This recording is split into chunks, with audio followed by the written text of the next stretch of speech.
Alright, picture this. It's the late 19th century, and giant empires are about to clash in a war that's going to shake Europe and the Middle East on one side. We have the Ottoman Empire, once mighty but now crumbling, often called the sick man of Europe, on the other side. The Russian Empire, a growing power, with ambitions to expand its influence and liberate Christian Slavs in the Balkans. This is the story of the Russo Turkish War of 1877 to 1878, a war of politics, religion, and raw power. Let's dive into it. First, let's set the stage. By the 19th century, the Ottoman Empire was in serious decline. It ruled over a diverse population: Christians, Muslims, Slavs, Greeks, Armenians, but cracks were showing everywhere. The Balkans, in particular, were boiling over with nationalist movements. Countries like Serbia and Montenegro were itching for independence, and uprisings in places like Bosnia and Bulgaria added fuel to the fire. Now, enter Russia. Russia had two big goals here.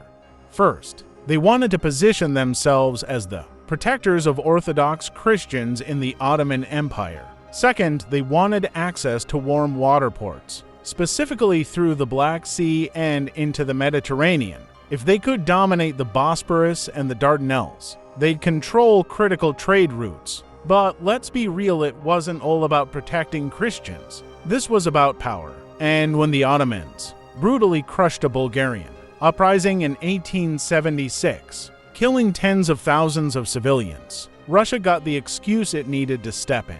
The war officially kicked off in April 1877. Russia declared war on the Ottoman Empire, and the fighting unfolded on two main fronts: the Balkans and the Caucasus. Let's start with the Balkans. The Russians crossed the Danube River, which was a big move.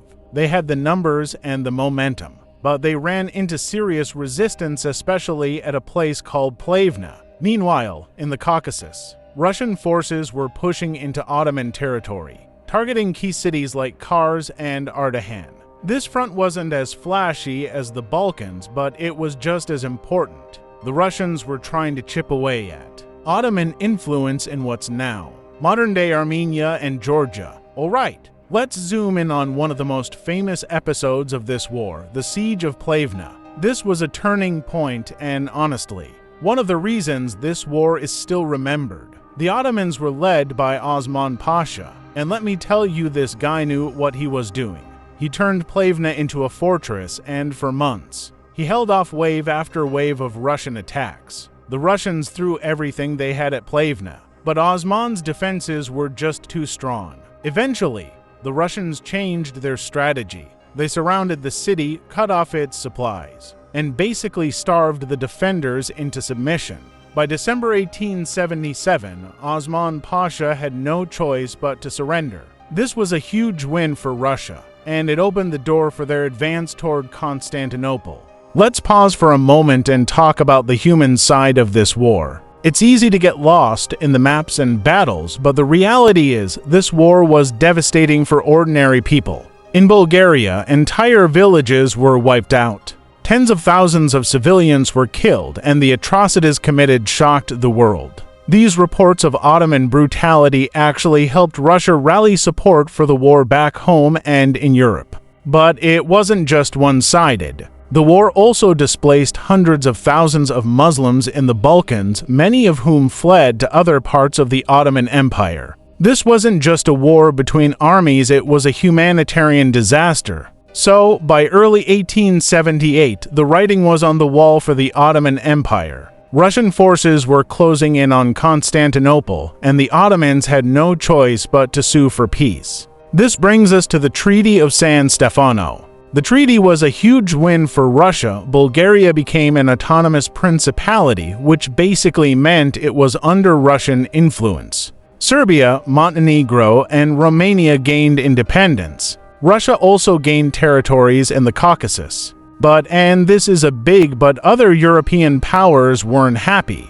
Britain and Austria-Hungary didn't want Russia to dominate the Balkans, so they pushed for a revision of the treaty. This led to the Congress of Berlin a few months later, where the terms were watered down. Russia still gained some territory, but their influence in the Balkans was limited. So, What did this war actually accomplish? For Russia, it was a mixed bag. They gained territory and prestige, but the Congress of Berlin limited their gains, and the whole thing left a sour taste in their mouths. This frustration would simmer and eventually boil over into future conflicts. For the Ottoman Empire, this war was another nail in the coffin. They lost significant territory, especially in the Balkans, and their reputation as a major power was further diminished. And for the Balkans, this war lit a fire under nationalist movements. The borders drawn after this war were just the beginning of a long and bloody struggle for independence and power in the region, a struggle that would eventually lead to the Balkan Wars and even World War I.